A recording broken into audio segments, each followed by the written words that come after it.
जीवन विकास के लिए विवेक, विजडम बहुत जरूरी है,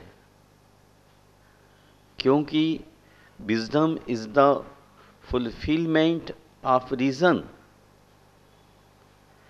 किंतु इससे भी जरूरी है विवेक का आदर। विवेक का आदर ही हृदय में प्रेम को जन्म देता है। प्रेम हृदय की ज्योत है। यदि विवेक के साथ प्यार की ज्योत ज्योतित हो उठी तो समझिए जीवन सुंदर और समुन्नत हुए बगैर नहीं रहेगा। मैं हमेशा कहता हूं, जब नदी दो तटों के मध्य बहती है तो वह शक्ति रूपा हो जाती है, किंतु जब वह तटबंधन तोड़ देती है तो विनाशशील हो जाती है।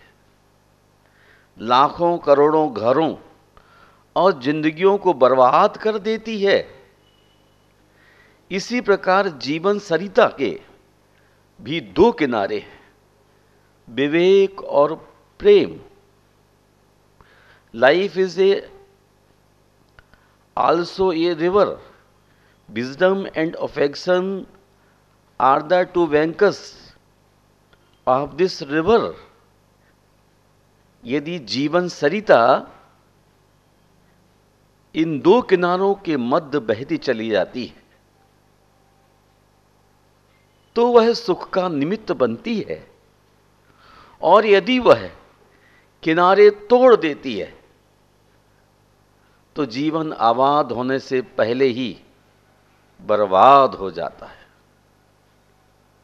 दुख और विनाश का कारण बन जाता है। आइए देखिए इस प्रेम तत्व का मिजाज क्या है, इसकी डेफिनेशंस क्या है। कहा स्नेहा, सद्भाव, स्नेह, प्रेम, प्यार, अनुराग, वात्सल्य, ये सब एकार्थक शब्द हैं जिनका संवेद अर्थ है सद्भाव, अच्छे भाव, सबके प्रति अच्छे भाव रखना। सद्भाव ही ईश्वर की सच्ची प्रार्थना है। ऋषियों ने कहा है, भगवान की सच्ची प्रार्थना वही कर सकता है जिसके हृदय में सबके प्रति प्रेम नामक तत्व जीवित है। They prayeth well who loved best all things both great and small. सचमुच अफेक्शन, प्रेम ऐसी संजीवनी है जो मुर्दा दिलों में भी जीवन संचरित कर देती है। शायद इसीलिए भारवी कवि किरात अर्जुन में लिखते हैं, सूनमा किरणतामेति तुल्यम विशन मुत्सवहि विप्रलंभो पिलाभाय सती प्रिय समागमे। अभीष्ट व्यक्ति के मिलने पर शून्य स्थान भरा भरा बन जाता है। अभीष्ट व्यक्ति के मिलने पर शून्य स्थान, रिक्त स्थान भरा भरा बन जाता है।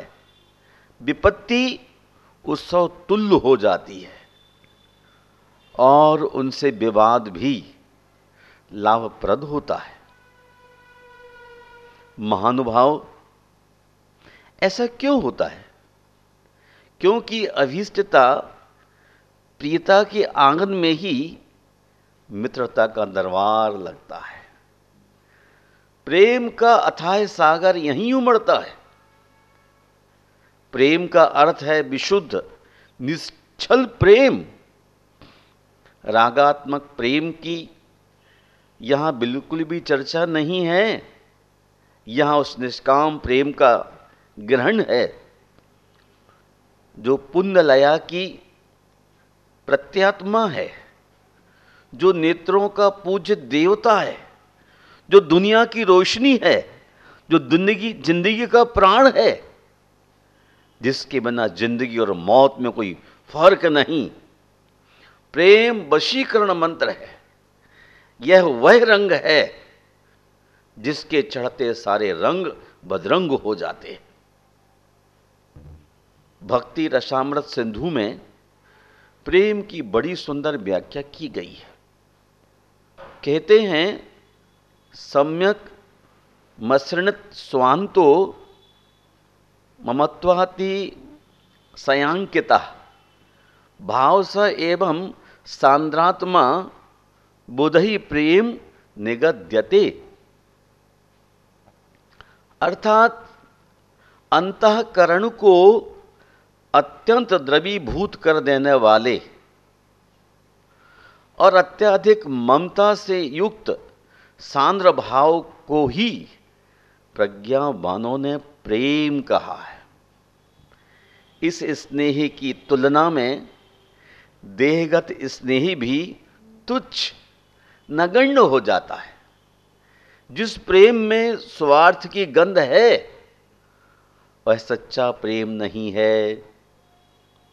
मजाक में भी यदि अपने प्रेम पात्र का दिल दुखता है तो समझिए अभी प्रेम में स्वार्थ घुसा हुआ है, अन्यथा दिल क्यों दुखता। प्रेम अर्थात सद्भाव, जो कि व्यक्ति के परिणाम और व्यवहार द्वारा सूचित हो जाता है। प्रेम पथ में अहम की कोई अहिमत नहीं होती। जहां अहम है, तेरा मेरा है, वहां विशुद्ध प्रेम की अस्मिता लुट जाती है।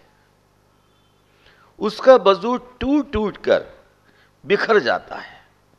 वहां प्रेम नहीं, मात्र प्रेम का दिखावा है।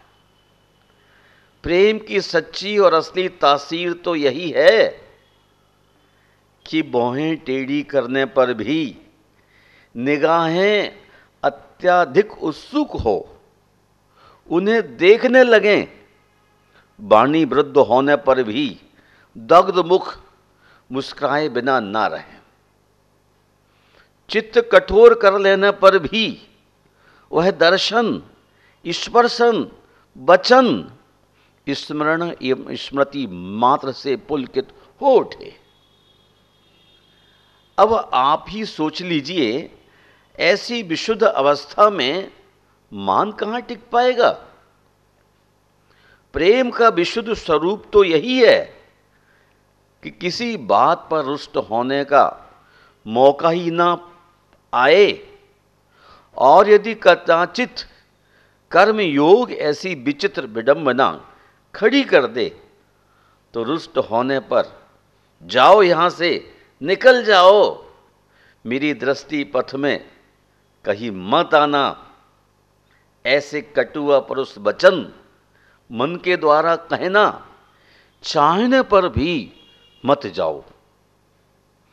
ऐसी वाणी निकलती है क्योंकि प्रेम की जुबान मुख में नहीं, आंखों में बसती है। प्रेम मानसिक नहीं, हार्दिक होना चाहिए। हृदय से जन्मा प्रेम मनुष्य को आनंदित ही नहीं करता, वरन प्रेम का ही अस्तित्व बना देता है। प्रेम ही पूजा है, प्रेम ही प्रणाम है और प्रेम ही आशीर्वाद है। विनम्र प्रेम में ही प्रणाम के अंकुर फूटते हैं, और जब वही विनम्र प्रेम पूरी तरह मुस्कुरा उठता है तो उसमें से वात्सल्यमयी आशीष की गंगधार स्वतः बहने लगती है। प्रेम जीवन का, जगत का आधार है। मां का अपने बेटे का माथा चूमना, मित्र का मित्र के कंठ से लगना, हाथ मिलाना, अभिवादन करना, ये सब प्रेम की पर्याय हैं। श्रद्धावान का माथा चूम ले, या आत्मीय आशीष भरा अमृत प्रदायी अपना वरद हस्त जिस सर पर रख दे, तब सोचना उससे बड़ा भागी संसार में अन्य कोई नहीं होता जिसे संपूर्ण सफलता का आशीर्वाद मिल जाता है। फिर उसे असफलता की काली रेखा छू भी नहीं पाती, क्योंकि दिन के उजाले की तरह स्पष्ट है कि निश्चल प्रेम से निकले आशीष कभी अधूरे नहीं होते। महानुभाव स्नेह का बंधन सबसे बड़ा बंधन है। स्नेह का बंधन सबसे बड़ा बंधन है। काष्ठ भेदी भमर काष्ठ को भेद कर बाहर निकल आता है, किंतु कमल पत्र को भेदने की सामर्थ्य उसमें नहीं है। रिश्तों की, प्रेम की पवित्र डोर से बंधा पराक्रमी पिता नन्हे से शिशु से हार जाता है। उसके स्नेहासिक्त नन्हे नन्हे हाथों की कौपल सी कोमल नन्ही नन्ही अंगुलियों से पकड़े अपने पैरों को, हाथों को, वस्त्रों को नहीं छुड़ा पाता। क्या ताकत है उस छोटी सी पकड़ में?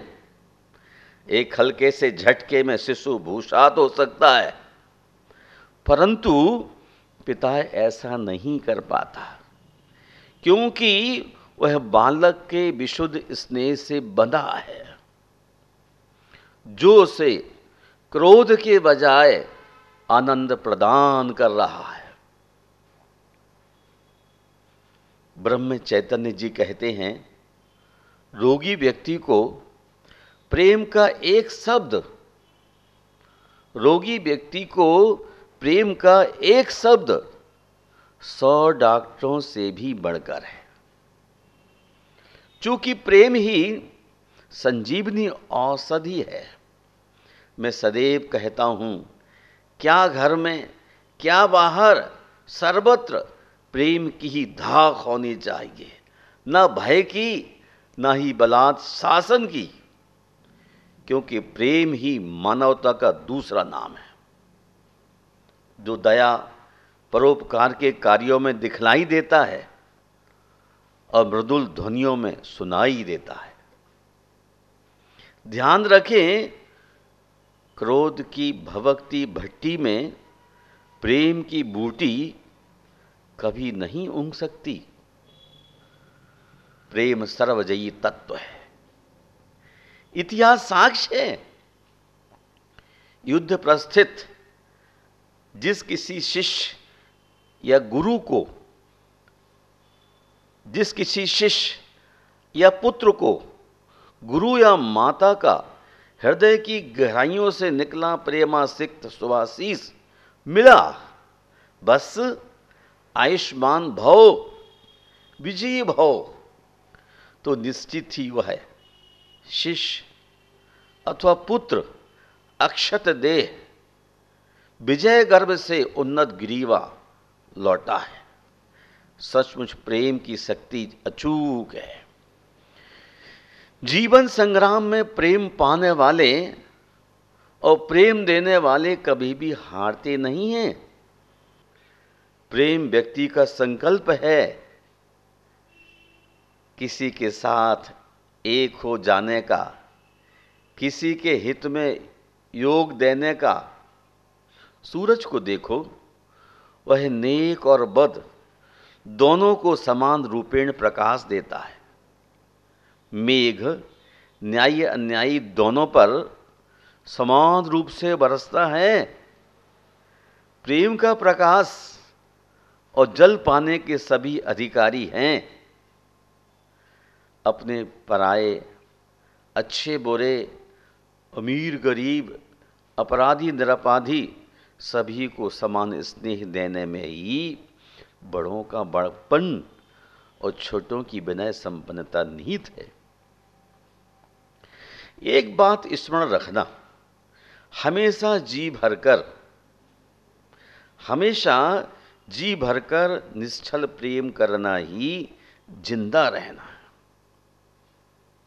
पुनः सुनिए, हमेशा जी भरकर निश्चल प्रेम करना ही जिंदा रहना है, क्योंकि क्रोध मृत्यु है, प्रेम जीवन है। नैतिक जीवन में प्रेम का अर्थ वही है जो जमीन के लिए सूरज का। ऐसा निश्चल विशुद्ध प्रेम, स्नेह जहां जीवित रहता है, वहीं परिवार में पारस्परिक सौहार्द की भावना पुष्ट होती है और विकास के सारे मार्ग खुल जाते हैं।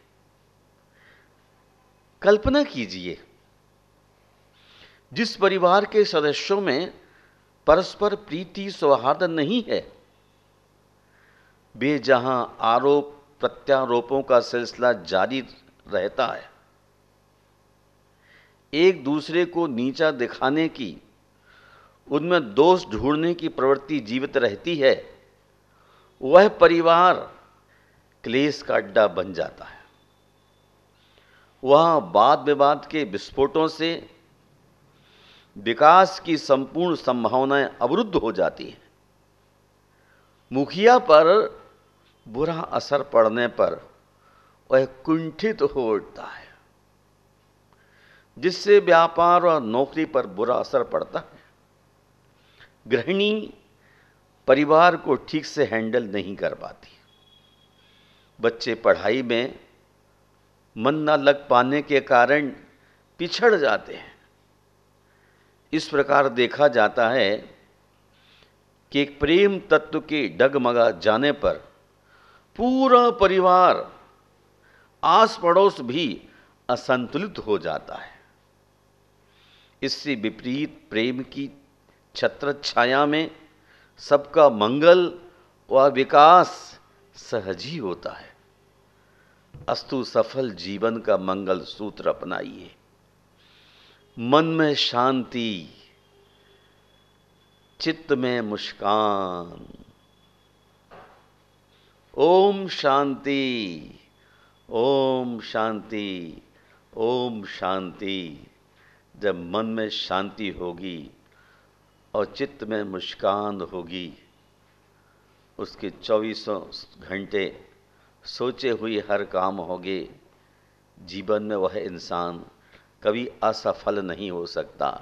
ढाई आखर प्रेम का पढ़े सो पंडित होए। इस ढाई अक्षरी प्रेम को जिन्होंने अपनी जिंदगी में पढ़ लिया, वो निश्चित ही एक दिन परमात्मा के द्वार में दस्तक देकर परमात्मा होने में सफल होते हैं। प्रेम से परमात्मा का द्वार खुलता है। आपस में प्रेम के संबंधों को जागृत कीजिए। ईर्ष्या, घृणा, द्वेष, मात्सर्य को छोड़ दीजिए। ये संसार वर्धक हैं। मन की शांति और चित्त की मुस्कान ही परमात्मा को पाने का सफलतम मार्ग है। जय बोलिए आचार्य गुरुवर श्री विद्यासागर मुनिराज की